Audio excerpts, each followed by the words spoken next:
Hello, welcome back to Dry Creek Beekeeping. In this video, I'm going to be taking a look at my 3 hives, and I'm really hoping that this time I can actually get the honey supers on the hive. I've been doing this for a month where I think, oh, I'm going to be able to put the honey supers on the hive today, and then I'm not able to. And it's just been a kind of weird year, especially with the air quality and the smoke from the wildfires in Canada. And right now, the air quality is absolutely horrendous here. I mean, take a look at this video that I took from my house. Yeah, that is brutal.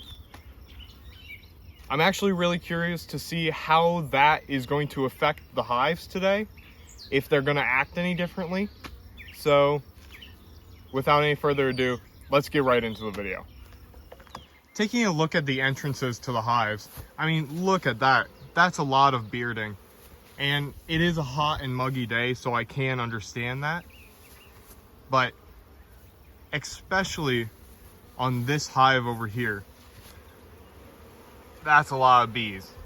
So let's go ahead and actually take a look at this hive first. Wow, okay. Looks like their population might be a little bit high. Let's see what they have done.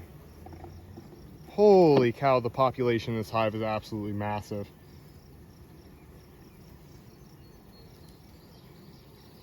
Oh, yes. Interesting. Okay. All right. See if I can get a better grip on this, and then I'll show you guys this frame. So this is curious. Now you may notice this is all drone brood and honey.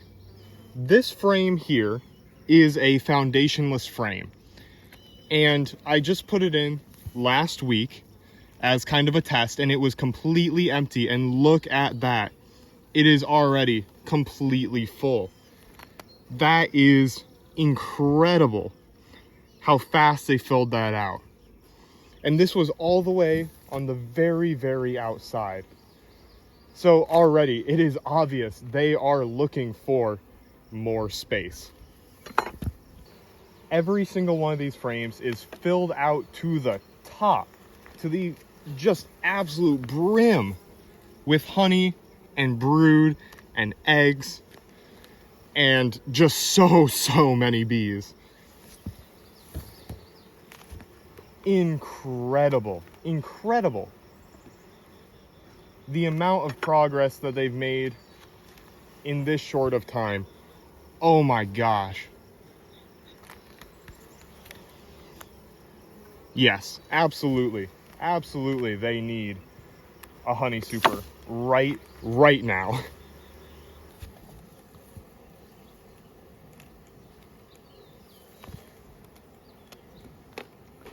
This right here is the honey super.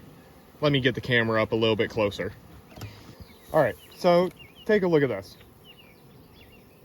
Here are the frames in the honey super. You can see they all already have comb on them. This is a hive that I harvested from last year, and hopefully already having all of the comb built out will mean that this will swiftly just fill up with honey, and maybe we can even get 2 honey supers out of this hive. We'll see. I never have gotten 2 honey supers out of any hive before, but who knows? We could have a first here. There we go. This hive looks really good, and I'm excited to see what it does in the next few weeks. All right, now moving on to the beta hive. Now I almost have to wonder if all of this progress was only done in the past couple of days. Because a couple of days ago, we had a big rainstorm. We got just over an inch of rain, and it caused all kinds of flowers to pop up. So I'm wondering if that was what caused all of this. And already, oh my gosh, once again, I can already tell all these frames are full. Now the population isn't nearly as much as that other hive, but every single last frame already looks full right off the get-go.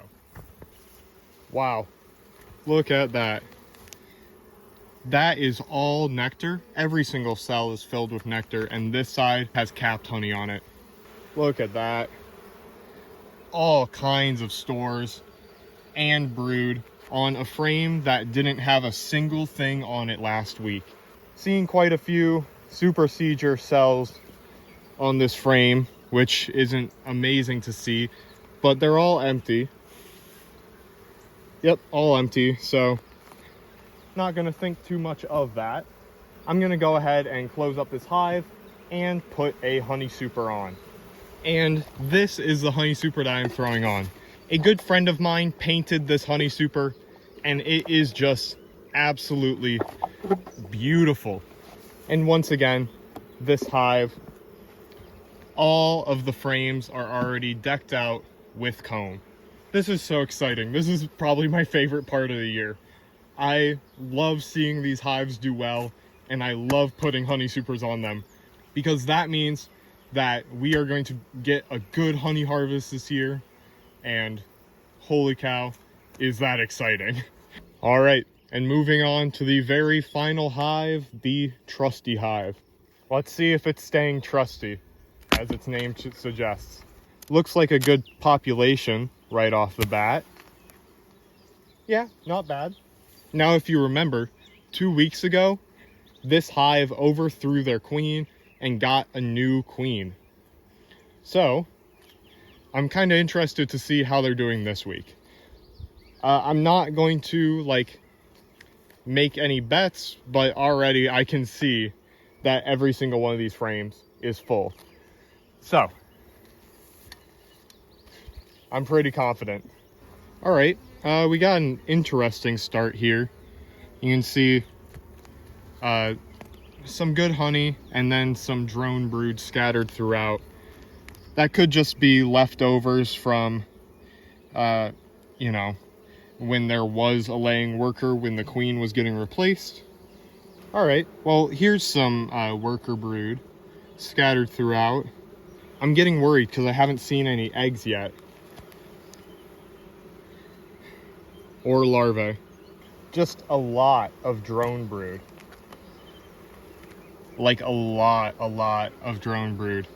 And here's a frame of worker brood with drone brood scattered throughout. Oh, and there's some larvae and some eggs. Perfect. So the queen is alive.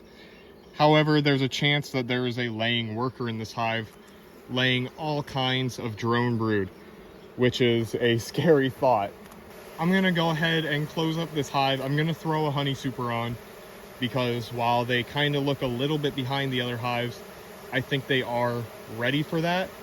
This honey super isn't the same as all the other ones. You can see this honey super doesn't have built out frames yet, has a little bit of comb on it, really not anything at all. So the reason why I'm doing that on the weakest hive here is because I want guaranteed honey from all the other hives, and having it so that those hives are ready to just put honey in right away without doing anything else is going to give me a better chance of that happening. With this hive, because they're kind of behind, there's no guarantees there, so they can take their time and just fill this out and then put honey in. All right, so saw some great things today. All of the hives are ready to have honey supers, and a couple of them, the alpha hive and the beta hive, are looking incredible. I don't know what's going on with the trusty hive. They're just a little weird. I said I was curious to see how the wildfire smoke was affecting the bees, and I didn't really notice too much of a difference. Now, it could be really subtle and I didn't notice, but I personally saw basically nothing different with these hives. But I'm gonna end the video here so that I don't get heat stroke. Thank you for watching. If you did enjoy the video, please make sure to like, subscribe, leave a comment, and I'll see you guys in the next video.